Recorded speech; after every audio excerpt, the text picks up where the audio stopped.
Captain Jake Morrison had 3 rules for survival in the salvage business. 1. Never trust a distress beacon older than you are. 2. Always check your oxygen before checking the cargo. 3. If something looks valuable and nobody's guarding it, it's probably a trap, a bomb, or both. So naturally, when Jake found the glowing crystalline sphere floating in the middle of Sector 7's debris field, completely unguarded and pulsing with what his scanner generously called unknown energy signatures, he grabbed it immediately. "This is either going to pay off my ship or kill me," Jake muttered, reaching out with his gloved hand. 50-50 odds. I've had worse Tuesdays.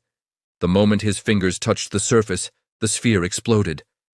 Not into shrapnel, thankfully, because Jake's obituary would have been embarrassingly short.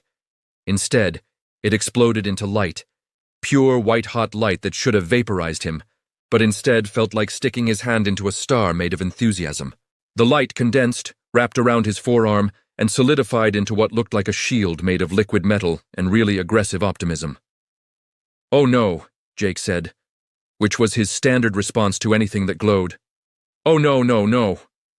The shield pulsed brighter. "Stop that," Jake told it, shaking his arm. The shield didn't stop.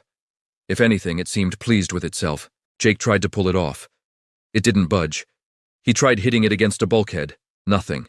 He tried politely asking it to leave. The shield's glow intensified, which Jake interpreted as laughter. That's when his ship's proximity alarm screamed, and a vessel that looked like someone had welded 4 insurance buildings together appeared on his scanner. The communication channel crackled open. "This is Adjuster Crix of the Galactic Consolidated Artifact Insurance Collective. You are in possession of stolen property. Prepare to be boarded, assessed, and probably sued." "I'm having a really bad day," Jake said to nobody in particular. Crix turned out to be a Quilixian, which meant 4 arms, 2 mouths that argued with each other, and the disposition of someone who'd spent their entire life reading fine print in a language they hated. He materialized on Jake's cargo deck in a flash of bureaucratic teleportation, took one look at the shield on Jake's arm, and all 4 of his eyes went wide. "That's impossible," both mouths said simultaneously, which was the first time Jake had heard them agree on anything. "What's impossible? The glowing, because yeah, I noticed." "That," Crix pointed with 3 arms while the 4th frantically typed on a holographic keyboard, "is the Sentinel Shield, created by the architects, lost for 10,000 years, measures the courage of whoever touches it, hasn't activated for anyone in recorded history, and it's currently glowing bright enough to be seen from the next star system." Jake looked at the shield. The shield pulsed happily. Jake looked back at Crix. "I'm sorry, did you say courage? Because I once spent 45 minutes afraid to leave my ship because I thought I heard a space spider." "Space spiders aren't real," Crix said. "I know that now." Crix's scanner beeped. He looked at it, looked at Jake, looked at the scanner again. One of his mouths made a sound like a fax machine choking. "Your courage reading is off the scale, literally off. My scanner doesn't go this high. The highest recorded reading was from Champion Thorax the Undying, and he once fought a supernova with his bare hands." "He died though, right?" Jake asked. "The name is ironic. He's still alive, actually, but that's not the point." Crix's typing intensified. "The point is that every major power in the galaxy has been looking for this shield. The Drath Empire, the Collective Harmonies, the Trade Federation.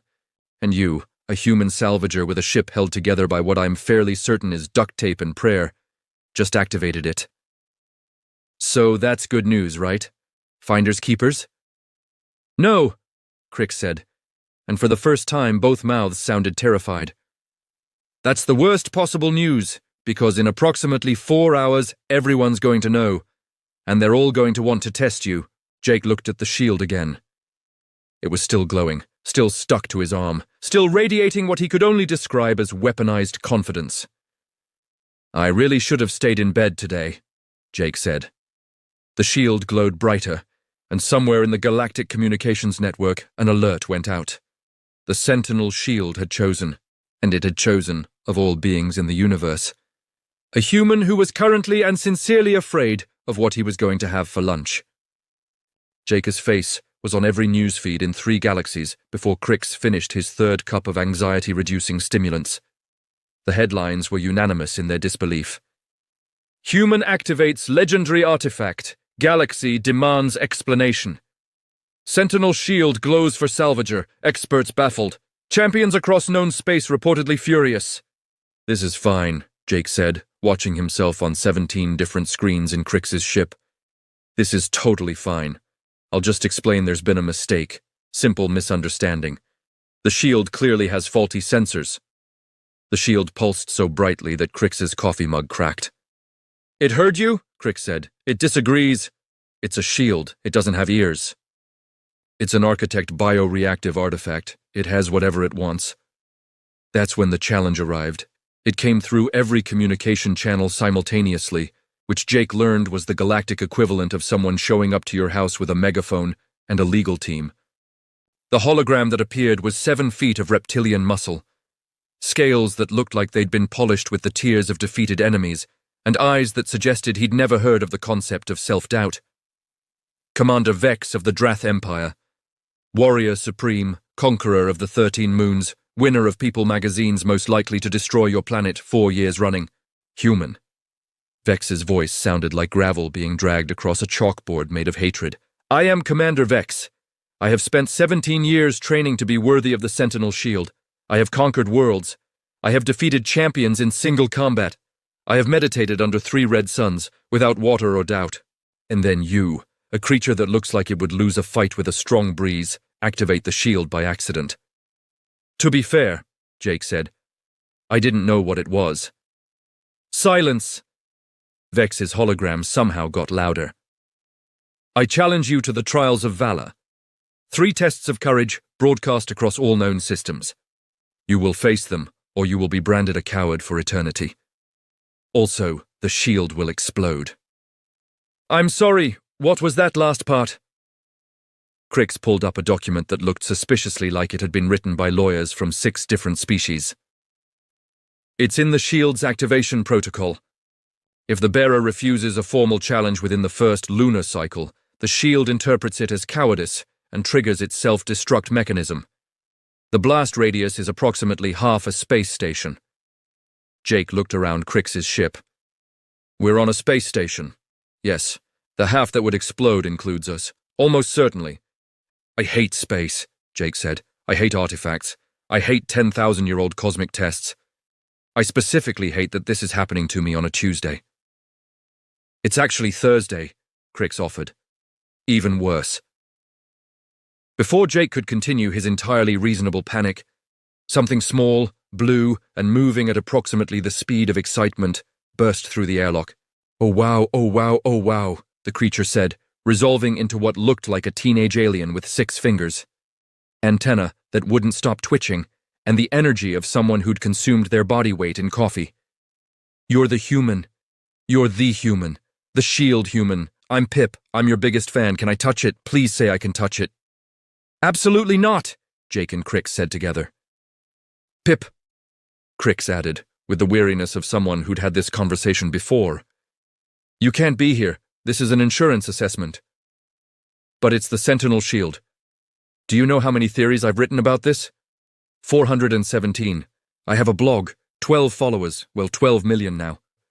The internet loves you, Pip said, pointing at Jake with 3 fingers, while the other 3 typed furiously on a device that appeared from nowhere. You're trending in 8 languages, 3 of which you can't pronounce. That's great, Jake said. Wonderful. Can you help me get this thing off? Pip's antenna drooped. Why would you want to remove a legendary artifact that chose you specifically? Because I didn't want to die in the trials of valor performed by an angry lizard man with emotional problems. First, Pip said, antenna perking back up. Commander Vex is from the Drath species, not a lizard. Second, his emotional problems are very well documented. Third, this is the coolest thing that's ever happened to anyone, and I'm not leaving until I see how it ends. Jake tried 6 different methods to remove the shield over the next hour. Pip documented all of them. Crix filed 17 different insurance claims. The shield remained exactly where it was, glowing steadily, occasionally pulsing brighter when Jake said something particularly pessimistic. Finally, Jake gave up. He slumped against a bulkhead, the shield resting on his knee, still glowing with what he could only interpret as smugness. "Fine," he said. "Fine. I'll do the stupid trials. But when I die horribly, I want it noted that I objected strongly to all of this." "Noted," Crix said, already typing. "Yes," Pip said, posting in real time to what Jake assumed was space Twitter. The shield's glow intensified, and across the galaxy, betting pools opened. The odds on Jake's survival were not encouraging. The odds on Jake doing something unexpectedly interesting, however, were surprisingly high. Nobody knew why. The shield, apparently, did. The Arena of Champions looked exactly like what you'd get if someone asked a committee of warriors to design a stadium, and nobody could agree on anything except bigger and more spikes. It seated approximately 4 million beings, which meant Jake's humiliation would be efficiently distributed across multiple species. "I'm going to be sick," Jake said. "Try not to vomit on the shield," Crix advised. "I'm still not sure if it's technically alive." "Great. Wonderful. That helps." Pip was vibrating with excitement somewhere in the competitor's box, probably live-streaming every moment of Jake's existential crisis. The arena floor stretched out before them, and in the center was what the announcer kept calling the Pit of Eternal Screaming, which Jake felt was unnecessarily dramatic until he saw it. The pit was a chasm about 50 feet across. A narrow bridge, maybe 2 feet wide, stretched across it. And from the darkness below came sounds that made Jake's hindbrain immediately file 17 incident reports with his consciousness. The announcer, a floating crystalline entity named Prism 7, spoke in a voice that echoed through every speaker.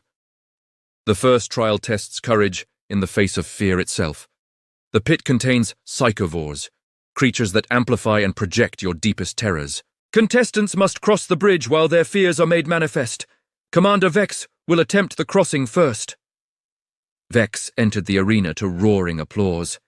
He flexed muscles Jake didn't know could be flexed. He roared at the crowd. He beat his chest with both fists. He looked, Jake had to admit, extremely confident. Vex stepped onto the bridge. He made it exactly 3 steps. Then something rose from the pit. Something that only Vex could see clearly, but from his reaction it might as well have been every nightmare having a conference.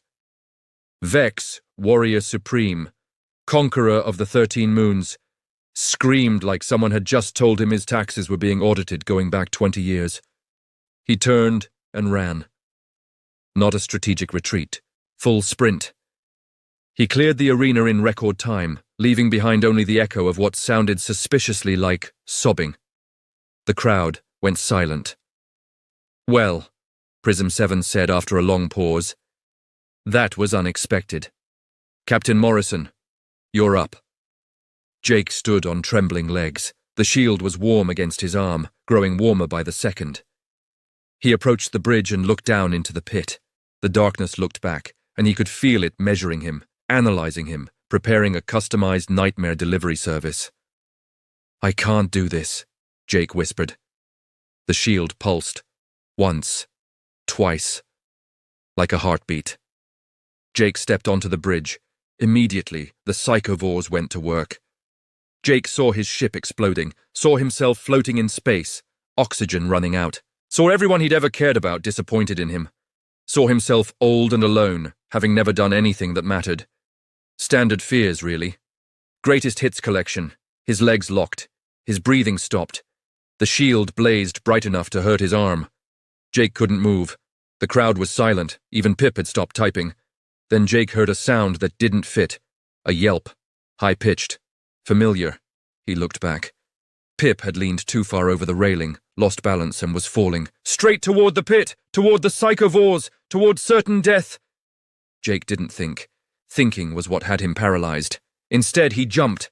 The shield exploded with light, white-hot, blinding. It wrapped around Jake like wings, like a bubble, like a promise. He caught Pip mid-air, the kid's antenna wrapped around Jake's arm, eyes wide with terror.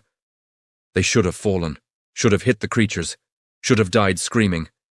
Instead, the shield held them, suspended them, then gently floated them across the pit, over the bridge to the other side. Jake's feet touched solid ground. He set Pip down, the kid shaking but alive. The arena erupted. 4 million beings screaming, cheering, completely losing their minds. "I didn't," Jake started, breathing hard. "I wasn't trying to." "But you did," Crick said, appearing beside them with a scanner that was frantically beeping. "The shield measures courage, Jake.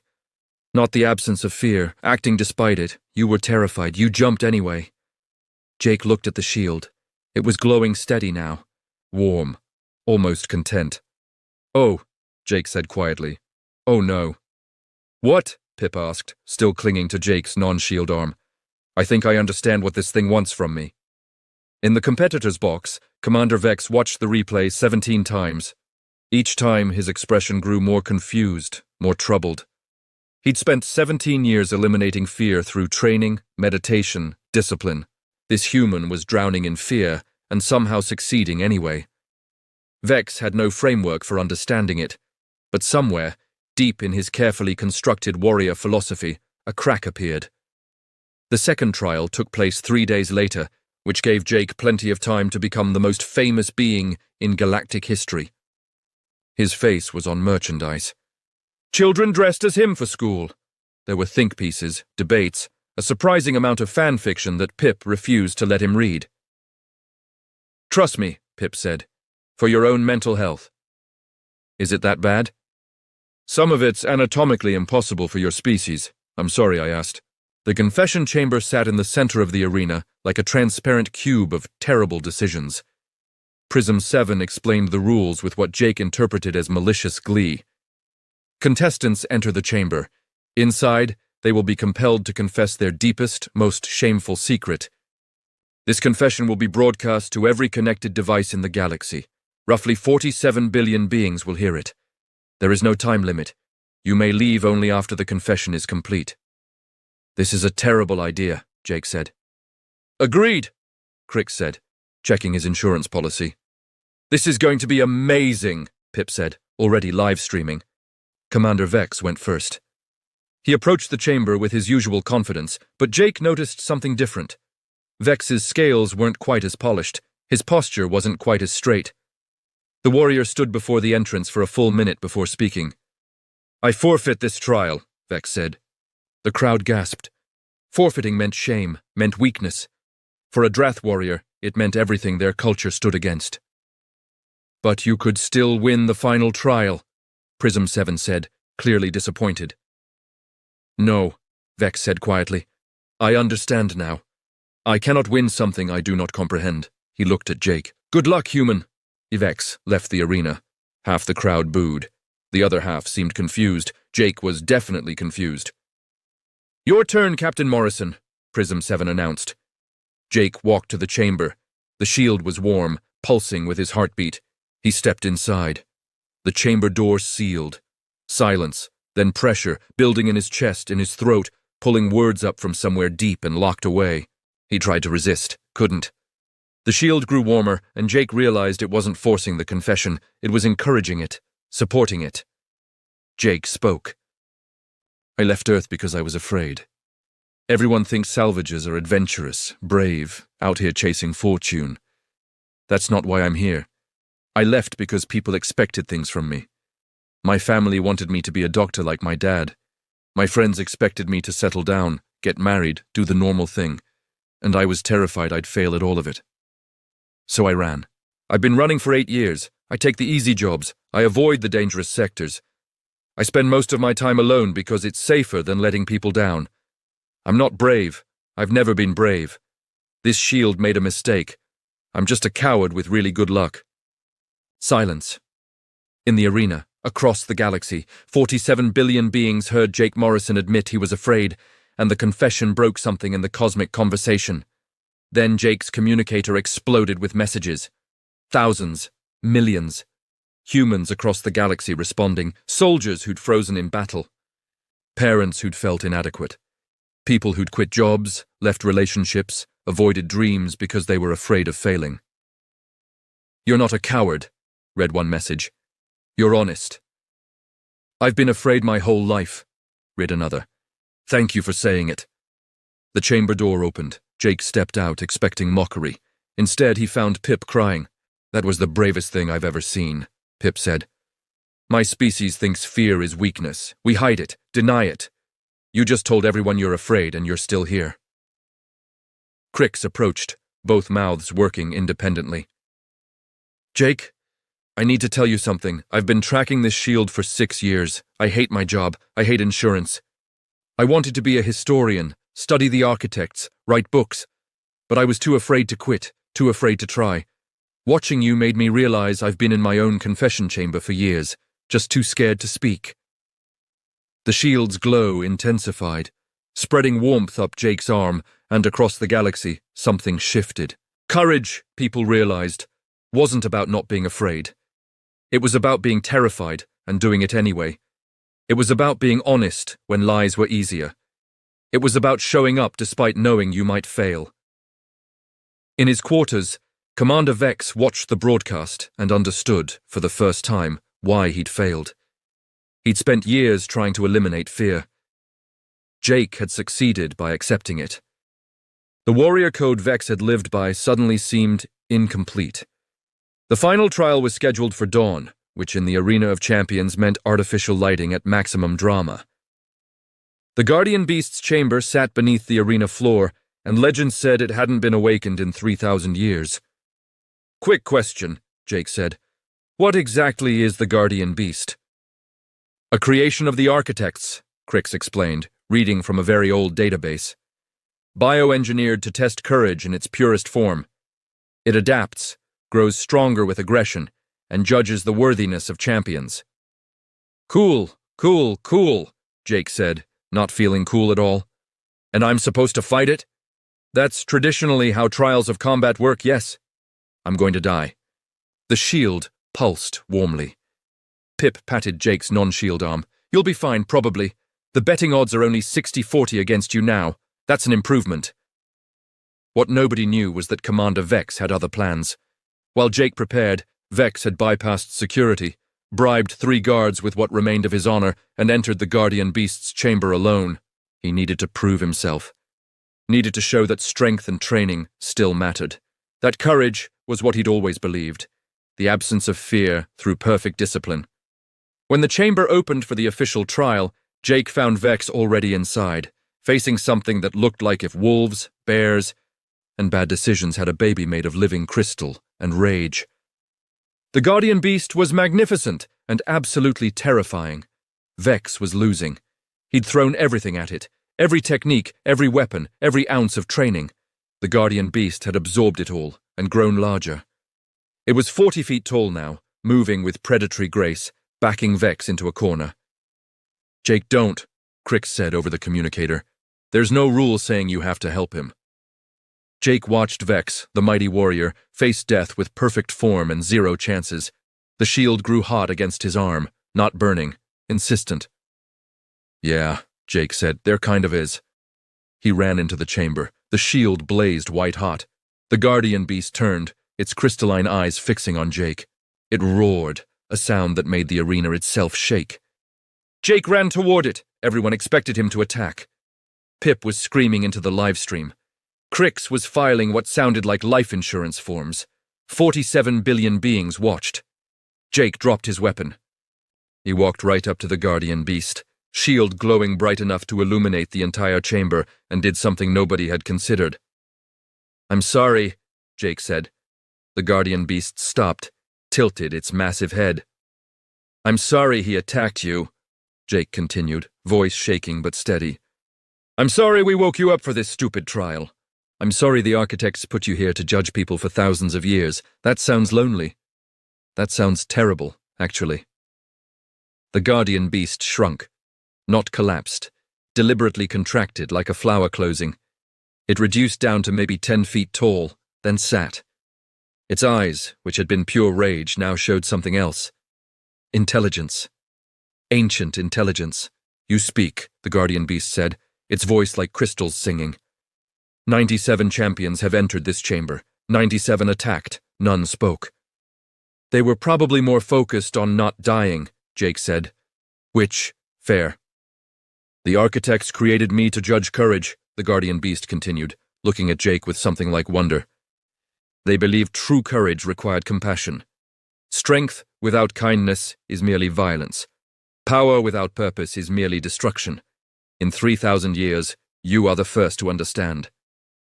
It touched its crystalline nose to the shield. Light pulsed between them, and Jake felt something transfer. In knowledge. Understanding. The history of the architects, their hopes, their fears, their belief that the greatest warriors were those who chose peace when violence was easier. You pass, the guardian beast said. Then it looked at Vex.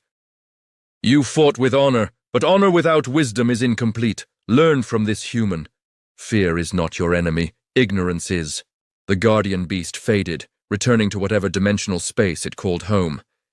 The chamber doors opened. Jake stood there, shield glowing steady, with no idea what had just happened, but pretty sure he'd accidentally won. The arena exploded with noise, cheering, confusion, debate. 47 billion beings trying to process what they'd witnessed. Vex approached slowly. He stood before Jake, this mighty warrior before this terrified salvager, and did something that shocked everyone. He knelt. Teach me, Vex said. I understand nothing, but I wish to learn. Jake looked at the shield. The shield seemed pleased. Jake looked at Pip, who was crying again, at Crix, who was smiling with both mouths for the first time. I don't know how to teach courage, Jake said honestly. Then teach me to be afraid, Vex replied, and what to do with that fear. You have mastered what I have only avoided. The shield's warmth spread through Jake's whole body, and he realized something terrifying. He'd won, which meant responsibilities, expectations, people depending on him. All the things he'd been running from for 8 years. The shield pulsed. Once. Like a heartbeat, like a reminder. Okay, Jake said. Okay, I'll try. 3 weeks later, Jake sat in Crix's ship, now officially renamed the Archive rather than Insurance Vessel 7, because Crix had finally quit his job and Jake needed somewhere to store all the weird artifacts people kept sending him. This one claims to be a 1,000-year-old toaster that predicts the future, Crix said, holding up a device that looked suspiciously like a regular toaster. Should I catalog it? Does it work? It makes excellent toast and told me I'd have a good Tuesday. That's just being optimistic. File it under kitchen supplies. Pip burst in, antenna quivering. Jake! You've got another 47 interview requests, including one from the Galactic Historical Society. They want to study you. Hard pass on being studied. And Commander Vex wants to know if you're free for training this afternoon. He's been practicing acknowledging his feelings and wants your feedback. Jake rubbed his face. The shield, still firmly attached to his arm, pulsed with what he'd learned to recognize as amusement. He'd tried everything to remove it. Nothing worked. Crix's research had finally revealed the truth, buried in architect texts that predated most civilizations. The shield was never meant to find the bravest being. It was meant to find someone who understood that courage wasn't the absence of fear, but the choice to act with kindness despite it. The architects had created it because they'd watched countless civilizations develop warriors who could fight, but who used that strength only to conquer. They wanted to find beings who would protect without becoming tyrants. So I'm stuck with this thing, Jake had said when Crix explained. Yes, but there's a salary. A salary? Guardian of the Shield is technically a position. The architects set up a trust fund. It's been accruing interest for 10,000 years. How much interest? Crix showed him a number. Jake had needed to sit down. So now Jake Morrison, former salvager and professional coward, was officially the guardian of the Sentinel Shield, which came with responsibilities, distress calls, people needing help, Vex wanting to learn how to process emotions, Pip wanting to document everything, Crix wanting to research every artifact in the known universe and storing them in Jake's new ship. There's a distress call from the Outer Rim, Pip said, checking the communicator. A colony ship's stranded. They need help with repairs. Jake stood up. The shield grew warm. Not hot. Warm. Encouraging. Tell them we're on our way, Jake said. We? Crix asked, with both mouths smiling. Yeah, we. You think I'm doing this alone? You quit your job to follow me around. Pip hasn't left my side in 3 weeks. Vex considers me his emotional support human. We're a crew now. Apparently. A crew of a coward, a failed insurance adjuster, an overexcited teenager, and a warrior with anger management issues, Crick said. Hey, I prefer strategically cautious, Jake corrected. And you're not failed, you're just reassigned to something that doesn't make you want to file claims against existence itself. They prepared the ship for departure. Vex arrived, looking less like a terrifying warrior and more like someone who'd discovered feelings and wasn't sure what to do with them all. I have been practicing, Vex announced. This morning I felt anxious about training. I acknowledged the anxiety. I did not suppress it. Then I had breakfast. That's great, Vex, Jake said sincerely. It was very difficult. I know, buddy. Feelings are hard. The ship's engines hummed to life. Jake settled into the captain's chair, the shield resting on the armrest, glowing its steady white. He looked at his crew, his weird, broken, trying their best crew. Anyone want to back out? Jake asked. Last chance, because this colony ship thing is just the start. People know about the shield now. They're going to keep calling, keep asking for help. And I'm terrified I'm going to mess it up. Obviously, you'll mess it up sometimes, Pip said cheerfully. That's part of trying. The insurance premiums for this venture are astronomical, Crix added. But I've never been more excited to not file a claim. I will protect you with my life, Vex said, then paused. But I may also need to discuss my childhood trauma. My therapist says I've been avoiding it. You have a therapist now? You recommended one. It is very helpful, also very uncomfortable. Jake laughed. Actually laughed. The shield pulsed in time with his heartbeat. All right, Jake said. Course plotted for the outer rim. Estimated arrival in 4 hours. Everyone strap in. Are you afraid? Pip asked, filming as always. Jake looked at the shield, at the stars ahead, at the distress call from people who needed help and were trusting him to provide it, at the responsibility he'd spent 8 years running from and was now flying directly toward. Terrified, Jake said honestly. Absolutely terrified. The shield glowed brighter, warmer, approving. But we're going anyway, Jake continued, because that's what courage actually means. The ship jumped to hyperspace, carrying a crew of misfits toward people who needed them. Jake Morrison, former coward and current guardian of the Sentinel Shield, finally understanding that bravery wasn't about not being afraid. It was about being afraid and showing up anyway. About being honest when lies were easier. About protecting people not because you were strong, but because they needed protecting and you were there. The shield pulsed one more time, warm and content. And across the galaxy, billions of beings watched the live stream of a terrified human flying toward danger because someone needed help. And somewhere in the space between stars, the ancient architects, long gone but not forgotten, would have been proud. Their shield had finally found exactly what they'd been looking for.